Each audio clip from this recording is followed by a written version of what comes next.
This cafe. I am Brian Jodotieno.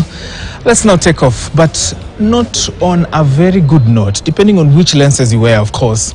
Now we start off with some news about the debt ceiling of the country. Senate has approved National Treasury's proposal to raise Kenya's debt ceiling from 9 trillion Kenya shillings to 10 trillion Kenya shillings. This follows a series of talks which has seen Treasury Cabinet Secretary Ukur Yatani making a case for the country to increase its debt threshold. The country's debt to GDP ratio is now at a whooping 76%, which is way above the recommended mark set by the International Monetary Fund. As of 2022, Kenya's total national debt stock stands at a whopping 8.4 trillion Kenya shillings. With both the National Assembly and the Senate having endorsed the review of debt ceiling, the ball now lies with the President, Uhuru Kenyatta, who is expected to assent to this in order for it to be actualized.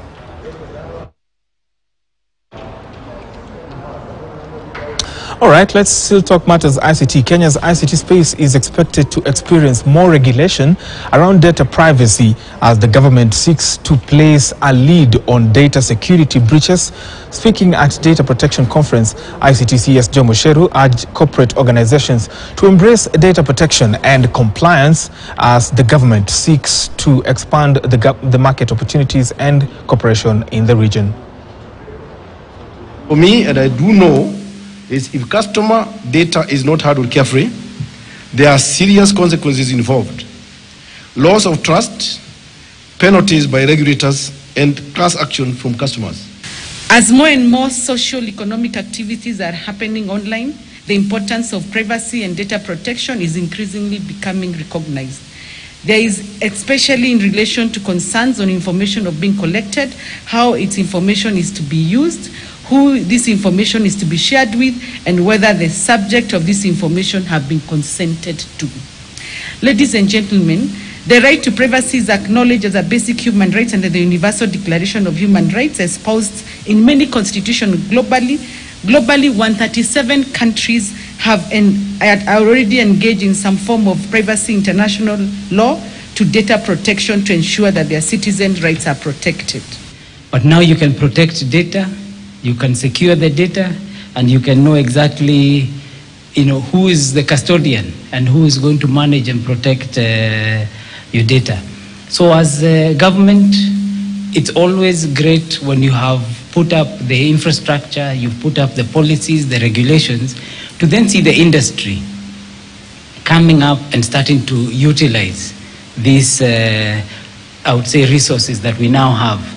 So that now we are going to begin to see jobs being created, and as the rules and regulations kick in, and as businesses begin to implement and organize the information in the way the Data Protection Commissioner wants it done, then we're going to see a booming and growing industry. And on to one that's close to my heart, and on this one, if you know, you know, all right? So tens of World Rally Championship organizers, participants and revelers began arriving in Naivasha town as of yesterday for the global event. Security has been intensified, bars restocked, and hotels fully booked as traders made last-minute dash to make sure that the event that is expected to attract thousands is successful.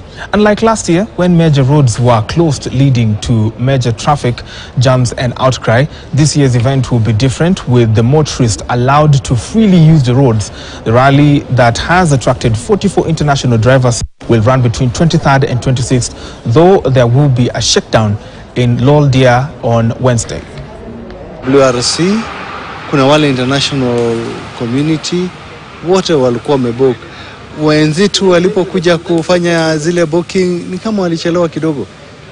Manake kalenda ilipotoka ya safarali, wale international community walichukua ile opportunity, wamebook hoteli nyingi zetu. Haswa hata Naivasha, wacha Highlands peke yake, most of the hotels zimebukiwa na WRC, na zile kidogo zimebakia zilikuwa tayari zimebukiwa na wageni pale awali. Wakati huu kwa sababu hatuna ile ugonjwa sana, ni vile inasemekana inaongezeka, lakini bado hatuna ugonjwa. So kazi tunaona ni nzuri, watu kutoka nje wakija hapa Naivasha, tunaona kabisa hakika kazi tuko nayo. Tomorrow is shakedown. Then on Thursday we've got the special stage at Kasrani. Then the Friday, the first day, Saturday, Sunday we finish off with the health gates, and that's it. My director Karen is asking me whether I'm going to Naivasha. Karen, I will not answer you.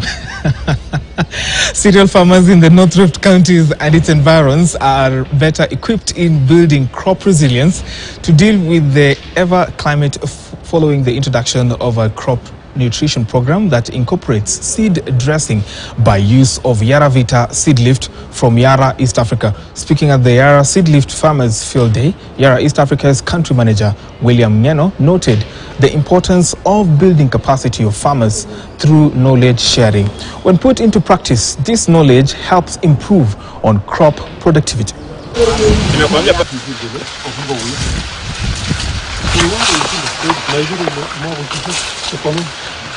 Yara Amidas, Yara Top Lift, products zote ya Yara. Mimi naimiza wakulima waitumie na tutaweza kulisha watu wa dunia hii, sio tu kwa Kenya hii. Tunajua njaa iko na tunajua mambo ya ukulima imekuwa ngumu na mashamba imekuwa machache, na tukiendelea kulima na kutumia mbinu za kale hatutaenda mbali. We have a mission and a vision to make sure that we take care of this planet and at the same time feed the people who live in this world. So as you all know that the world is really changing, there is the issue of climate change, which has become an issue, and as Yara we have come up with very good innovations because we've realized that farmers have been facing very many challenges from the input prices, from the cost of making sure that the crop becomes perfect, and of course when they get that output they are not able to get good prices in the market there. So as Yara we have seen the challenges of climate change, and we've come up with a very good innovation where we are advising farmers in the region to make sure that they dress their seeds.